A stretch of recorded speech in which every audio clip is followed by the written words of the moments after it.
Tak ingin jadi zombie, polisi itu hendak menembak dirinya. Namun saat ragu, pistolnya dipukul jatuh zombie. Melihatnya hampir diseret ke parkiran bawah tanah, si rambut pirang tak tahan diam saja. Ia berteriak dari jendela demi menarik perhatian zombie agar polisi itu selamat. Sayang, usahanya sia-sia. Polisi itu tetap tewas terseret. Melihat nyawa melayang di depan mata tanpa bisa membantu, si rambut pirang sangat menyesal. Tapi tepat saat itu, tiba-tiba terdengar suara aneh dari pintu kamarnya.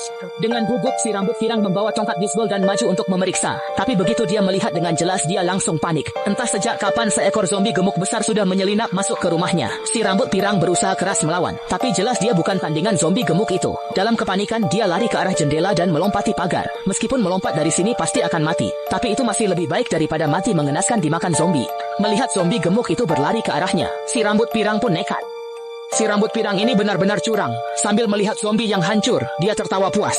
Kembali ke rumah, dia segera memperbaiki serta memperkuat pintu dan menutup rapat jendela. Dia mengisolasi diri, memutus semua kontak luar. Hari pun berlalu perlahan, hingga dia akhirnya menghabiskan stok mie instan terakhirnya. Namun bantuan resmi tak kunjung datang. Seluruh gedung juga sudah kehabisan air. Sepanjang hari di kamar yang remang-remang, mentalnya goyah. Saat linglung, dia berhalusinasi orang tuanya pulang dan bersandar di bahu ibu. Namun raungan zombie menyadarkannya. Terisolasi, dia menangis putus asa. Tiba-tiba ponselnya berbunyi. Ternyata ada pesan suara dari ayahnya. Orang tuanya ternyata masih hidup. Si pirang menangis bahagia. Demi pesan suara itu, ia nekat memanjat pagar dan mengangkat ponsel dengan tongkat selfie hingga mendapat sinyal. Namun usai mendengar pesan itu, ia kembali putus asa. Dari earphone terdengar jeritan pilu orang tuanya yang membuatnya hampir gila. Ia menghancurkan barang-barang untuk meluapkan amarah. Namun itu tak cukup. Ia ingin membalas dendam pada zombie. Ia membuka pintu lalu menghantam kepala zombie dengan keras. Di lorong ia sengaja membuat gaduh agar semua zombie datang mengejarnya. Di tikungan ia melihat zombie pemakan manusia itu penyusup rumahnya dulu. Saat zombie itu merangkak, Junyu memakinya. Tiba-tiba, segerombolan zombie muncul dari kanan. Ia panik, namun di sisi lain pun ada zombie. Ia buru-buru menekan tombol lift, dan saat mereka mendekat, pintu terbuka. Namun, para zombie menyerbu, tapi Junyu berhasil bersembunyi di tumpukan barang lalu segera bergegas pulang. Saat ada suara di belakangnya, ia sembunyi di balik dinding menghindari zombie buta. Junyu segera masuk rumah dan menutup pintu dengan rapat, namun suara itu memicu zombie-zombie yang masih punya ingatan untuk berusaha keras membuka pintu. Malamnya, kota meledak dan listrik padam. Di seberang sana, ada seorang gadis.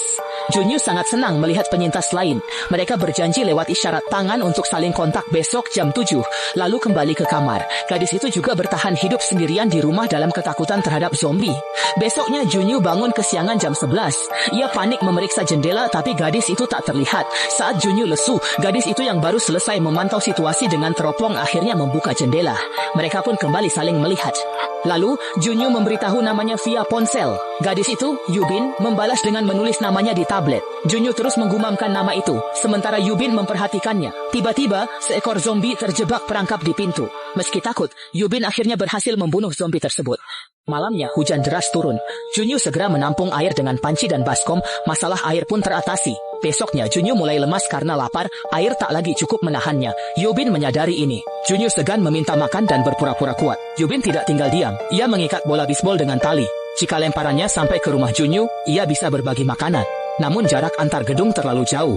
Yubin meremehkan lemparannya, bola pun jatuh. Momen canggung ini memalukan bagi keduanya. Untung Junyu ahli drone, ia menerbangkannya ke rumah Yubin. Yubin terkesan, meski baterai drone Junyu hampir habis. Setelah tali terpasang, Yubin mengirim makanan lewat tali itu. Junyu girang bisa makan setelah berhari-hari lapar. Ia berterima kasih namun mendadak tegang. Junyu segera memberi isyarat agar Yubin melihat ke bawah.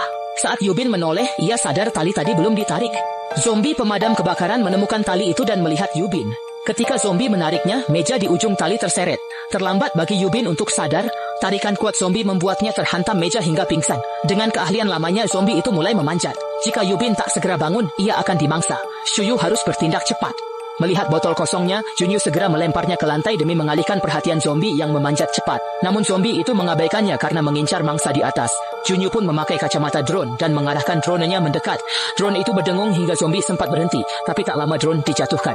Zombie menatapnya menantang, membuat Junyu cemas tak berdaya. Saat zombie memanjat ke lantai Yubin, ia segera menebas tangannya hingga jatuh tewas. Yubin melihat luka di perutnya, menahan sakit sendirian di dunia kiamat ini. Meski ada Yubin, stok makanan menipis. Demi bertahan hidup, mereka harus berani keluar mencari makan. Malamnya, Junyu membuat sepatu senyap. Ia mengintip keluar kamar, lalu berani melangkah setelah memastikan situasi aman. Terakhir kali keluar, Junyu melihat mayat tetangganya di tikungan. Ia menahan mual saat mengambil kunci dari salah satu mayat itu. Setelah seekor zombie lewat, ia menyelinap masuk ke rumah tetangganya. Di dalam, ia memastikan sesosok mayat di ranjang tidak bergerak sebelum mulai mencari makanan. Meski ruang tamu berantakan bekas serangan zombie, Junyu tidak mempedulikannya. Ia membuka kulkas dan mencium bau busuk. Untungnya, masih ada beberapa kaleng makanan dan minuman tersegel. Saat mengambil headphone di kamar mayat, ia gembira menemukan banyak kaleng makanan di atas lemari. Ia segera memakai jaket dan menemukan walkie-talkie untuk menghubungi Yubin. Saat hendak kembali, ia penasaran melihat mayat di ranjang. Namun tiba-tiba, seekor zombie muncul menyerangnya dari belakang. Junyu sigap menjadikan mayat itu tameng dari gigitan zombie, lalu segera berlari keluar. Ia mencabut alat di pintu untuk mengelabui pengejarnya. Setelah aman dari zombie lain, Junyu pun langsung pulang ke rumahnya. Di rumah ia menikmati coklat kaleng. Setelah kenyang, ia mengemas sisa makanan dan walkie-talkie untuk diberikan pada prajurit itu. Esoknya, Junyu terbangun oleh suara walkie-talkie. Panggilan manis prajurit itu membuatnya bersemangat. Mereka mengobrol panjang tentang hidup sebelum kiamat. Keduanya pun mulai merasa terhubung. Saat makan hingga tidur, mereka terus mengobrol tanpa mematikan walkie-talkie, layaknya sepasang kekasih. Namun hari itu, zombie mulai mengamuk. Mereka menyerbu masuk gedung menuju atap. Zombie tiba-tiba mengamuk agresif. Junyu dan temannya tiarap membisu saat gerombolan itu melintas. Tak sengaja, prajurit muda menjatuhkan rak hingga memicu zombie berbalik arah. Saat prajurit itu terpaku ketakutan, nyawa mereka terancam. Di tengah situasi gawat ini, Junyu mendadak menanyakan nomor rumahnya. Telepon rumah sebelah berdering, memancing semua zombie ke sana.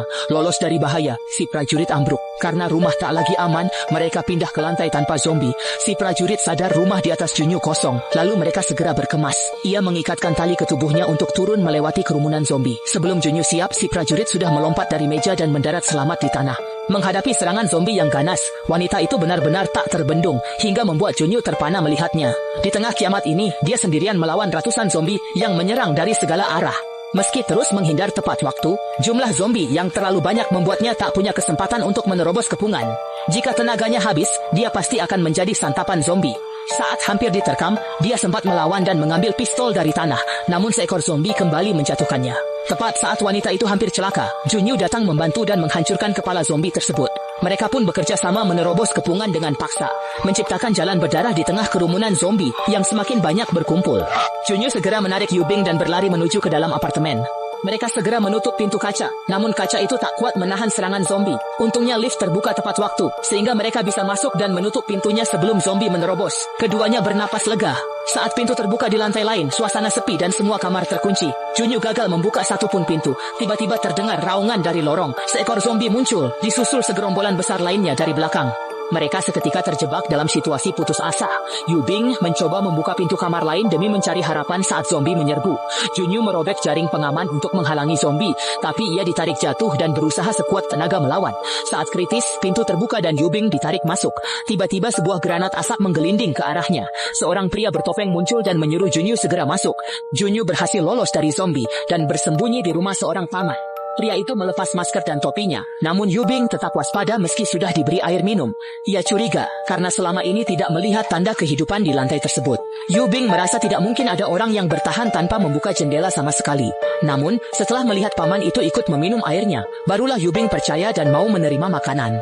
Paman menenangkan mereka bahwa makanan cukup sampai tim penyelamat datang. Mendengar kabar tim penyelamat, keduanya sangat terharu hingga hampir menangis karena akhirnya melihat harapan. Sambil melihat foto keluarga di rak, Yubing bertanya, "Anak paman di mana?" Paman pun menjawab dengan penuh arti. Yubing pusing dan pingsan. Makanan mereka ternyata sudah dibius. Paman jahat ini mengikat Junyu, lalu menyeret Yubing ke kamar. Ternyata itu kamar anak-anak. Setelah itu paman keluar, mengunci pintu, lalu melepas tali di sampingnya. Ujung tali itu terikat pada istri paman yang sudah jadi zombie. Karena tak tega membunuhnya, paman menipu penyintas untuk dijadikan mangsa istrinya. Saat dilepaskan, zombie itu menerkam Yubing hingga ia menjerit, lalu suasana mendadak sunyi. Heran, paman pun membuka pintu untuk mengeceknya. Zombie itu menggigitnya. Yubing membekapnya pakai bantal hingga lolos. Si paman diam saja saat dimakan istrinya. Tak tega, Yubing pun terpaksa menghabisi mereka berdua. Suara tembakan memancing zombie menyerbu ke atas.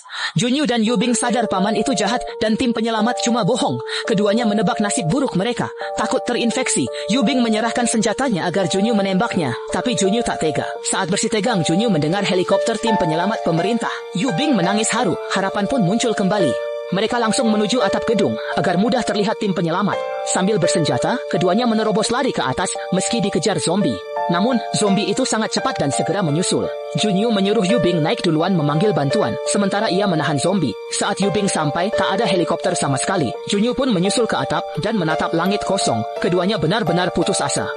Dalam hitungan detik berikutnya, gerombolan zombie itu langsung menyerbu ke arah atas, sehingga memaksa mereka berdua benar-benar terpojok di ujung tanduk saat harus menghadapi gelombang zombie yang terus-menerus berdatangan tanpa henti.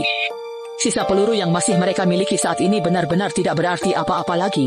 Seiring dengan habisnya peluru terakhir, hidup mereka pun seolah mulai menghitung mundur. Namun tak disangka, tiba-tiba terdengar suara baling-baling helikopter dari belakang mereka. Ternyata itulah tim penyelamat yang mereka tunggu-tunggu, dengan kekuatan tembakan dahsyat yang berhasil menekan para zombie. Keduanya akhirnya diselamatkan dan selamat.